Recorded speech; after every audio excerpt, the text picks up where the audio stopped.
So Father's Day was full of conversation, full of texts, full of calls, full of memes and images being shared back and forth, full of laughter. One of the things I can think about most would be my conversations I had with my late father. It's interesting when I think about those conversations because they happened in different increments across my life. So they started out very early and then they did not continue again until later in adulthood when I already had my own children and husband and all of that. Um, One of the conversations that I reflected on during this past Father's Day was the reconciliation conversation I had with my father, my late father. Um, and I remember when we did connect, it wasn't the first thing I asked him concerning why or what contributed to the conversation starting early and then not continuing again until much later. It wasn't the first thing I brought up. It was kind of the thing you do when you're like reconnecting with someone and kind of feeling out where they are, where you are, just locating yourself in time and space. And so when I was reflecting on this conversation with my late father, I remembered during the exchange, at some point, I just very flat out said, so tell me the story. Like, tell me from your perspective what happened, what occurred, what was going on, what contributed to the time and space. So essentially, what I had to realize is that his recollection of the events that occurred and also the things that stand out to him would naturally be very different than the things that stood out to me.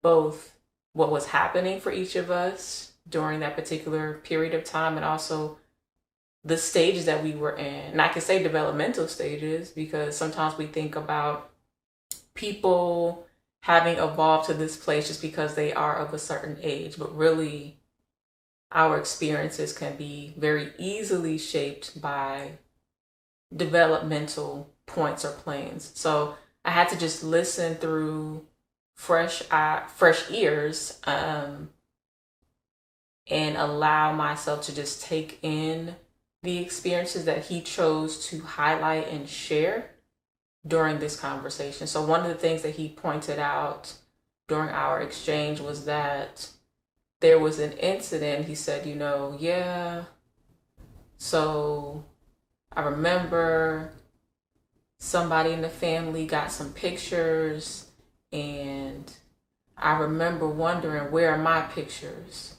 And I remember asking myself, why didn't I get any pictures? And how come they got pictures before me? And I said, okay, Dad, so you're talking about pictures.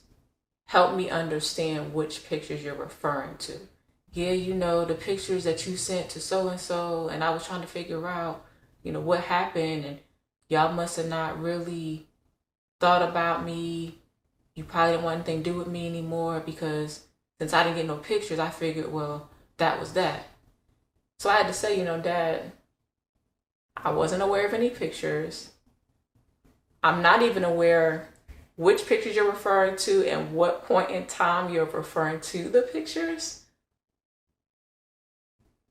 In my way of acknowledging what was important to him, in my way of acknowledging how he chose to allow the story to unfold or this conversation unfold, I simply said, I'm sorry to hear that you didn't get any pictures.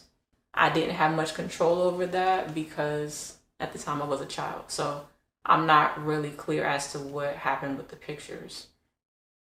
And then another point in the conversation that he wanted to highlight and just being reflective and in this reconciliation kind of way that we were going about this, he said, there was a situation when I was trying to protect y'all, and I remember something happened with a vehicle and someone wanted to confront me about the vehicle, And I remember having to go home and I locked the doors and I had to look for a way to make sure y'all were protected. And he wasn't just talking about locking doors, he was talking about other means of protection.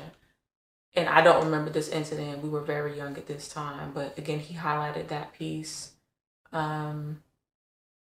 And there was one other area that he wanted to reflect on. So he's bringing up these incidences, these periods in time that resonated with him, that meant something to him, to help to make sense of and answer what I was trying to ask about what exactly happened.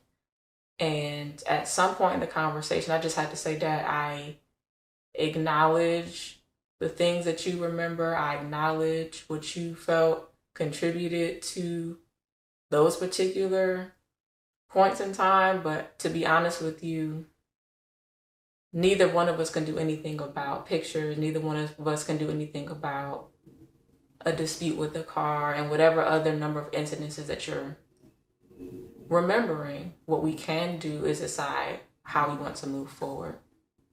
So at that point, when he realized I wasn't angry, when he realized I wasn't seeking to perhaps make him feel as much pain or as poorly as I may have felt of different periods of time, it wasn't my goal to retaliate. It wasn't my goal to have anything be exchanged in this way where it's like a tit for tat. My goal was to make sense of literally what do we do from here. So I literally said to him that, what do you want to do from here? How can we move forward? And so I could tell there was like this release for him in his countenance. There was this release in his way of exchanging. And finally he just said, I just want to be your dad. I just want to have as much as we can, sharing as much as we can from this point on. You're the best thing that ever happened to me, and I love you, and I just really want to make sure that like you understand that, and whatever you need to ask me, I'll do my best to answer, and whatever way I can make things right, I want to do that. And so from there, in a simple exchange, which is really not so simple because it wasn't the most comfortable of exchanges we could have had, but I believe in coming to the table, seeking to just gain as much information as I could. I was able to hear him out and decide, you know what, but what's next? So we were able to get to our what's next for a period of time, about 10 years, 9 years thereafter, and just really make the most of that exchange. So many conversations had happened thereafter, and we were able to not always agree, not always see things from the same perspective, but certainly be committed to hearing one another out. So yeah, that was that.